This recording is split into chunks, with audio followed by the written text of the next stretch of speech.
listen, the National Center for Learning Disabilities says 1 in 5 children have learning or attention issues. So for many families, those symptoms start to appear during those early school age years. That's right. And our next two guests have written the perfect book for back to school, which explores the feelings of children who learn differently from those around them. It's called The Gift of Being Different. Monica Berg, an author and motivational speaker, wrote the book with her young daughter, Abigail. The book was inspired by Abigail's own dyslexia diagnosis, and lucky for us, Monica and Abigail join us this morning. Hello, you two. Hi. Thank you so much for coming. Congratulations on being a published author. I know. That's big stuff. At the tender age of how old? 10 years old. 10 years old, not even having started fifth grade This yet. is just double digits. I know. Right? Very impressive. So you're going into 5th grade this year. When did you decide that you wanted to write a book? Well, after that I found out that I was diagnosed with dyslexia, at first I wasn't sure what this was, and it was very confusing. But my mom helped me realize this amazing thing, and we both wrote a book together. I love it. It's so good on you, Mom, because we said in the intro, I don't know if I said it out loud or we were talking about our meeting, and it's so nice, not only for kids, but for adults too, because you're putting a spotlight on how something that you have that makes you different isn't a bad thing. It's your superpower. Yeah. So talk to us about how you, Monica, as the mom and the author and the motivational speaker, kind of navigated through all of this and arrived at, let's write a book. Well, I went through this process, I think, through my own journey in life so far, and it took a lot of work to shed false belief systems, negative thoughts about myself. And so when Abigail came to me, well, first we realized she was struggling in school in the 1st and 2nd grade, but she, at the same time, while she had struggled reading and writing, she was exceptionally gifted and way ahead of her years in terms of critical thinking and communication, so something didn't make sense.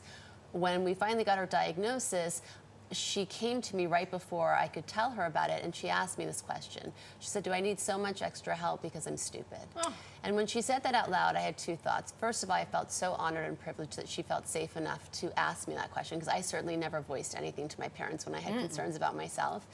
And then I thought, there's no way my child, she's the youngest of 4 in our family, is going to grow up with this belief system. Right. So right away, I looked at her, and we had this amazingly powerful conversation, which is actually in the book. And she was able to reframe the way she felt about herself and her diagnosis, and realized it was a superpower within 24 hours. Wow. And I thought, wow, if we can do this, then maybe we can inspire other families to do so as well. It needs to be out there for the masses. It really is, because no 2 people learn the same way. Amen. We've had celebrities on this show who we've learned after the fact have dyslexia or learn differently. So when you decide that you're going to write this book, Abigail, how did you feel about working with words when words were challenging for you? Well, I thought that this is a message that everybody needs to learn. And even though I was still struggling with things, it's always like more important to deliver an important message.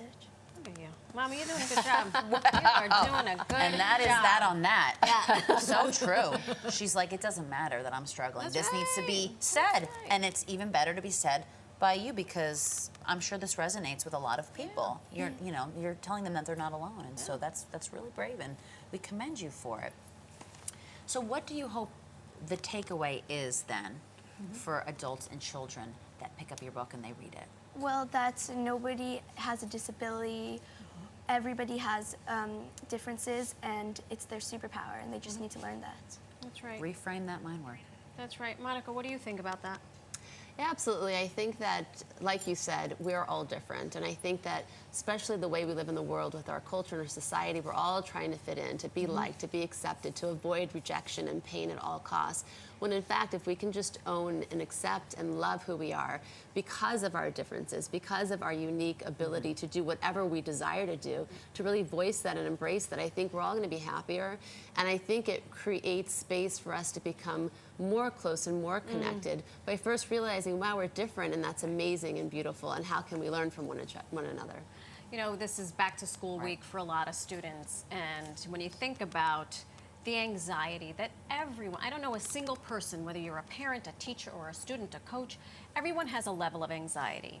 And I wonder, since you are a motivational speaker, the two of you have become experts in this area, what message do you have for communities as they deal with whatever it is that they're anxious about as they head back to school, be it a learning difference or otherwise? Yeah, it's such a great question. I think that we all have anxiety and fear. I did write a book called Fear is Not an Option, actually. Ooh. Fear is not an option. have to get I that like one that as well. one, yes. And I think that if we are able to approach anything, any newness with curiosity, right? And seeing what's the opportunity for me here. Realize that it's the first date for everybody. And first days are never as you would think they would be. They're going to be unexpected. Expect that, right? To remove perfection, the idea that things should go well or smoothly, and really just say, you know, I'm going to show up today. I'm going to show up as my best version of myself, and that's all that I really can do, and be open to anything that comes your way. The other thing is, if your day does not go as you intended,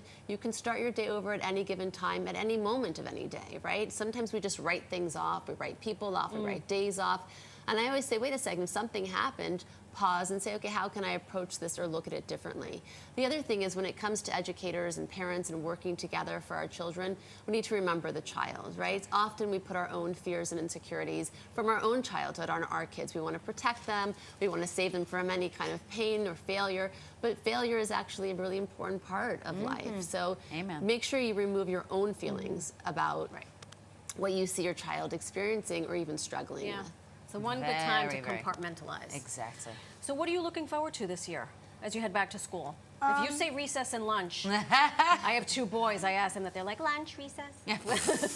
Well, it's exciting to go back to school, and everything's like new and more exciting, and I just really love school now. I love that. Favorite subjects? Math and reading. There we go. Math and reading. And you can read their book, by the way, The Gift of Being Different. It is out now. Find it wherever you get your books. Monica and Abigail, thank you so much for coming. Thanks Have a for great having year. us. Thank you.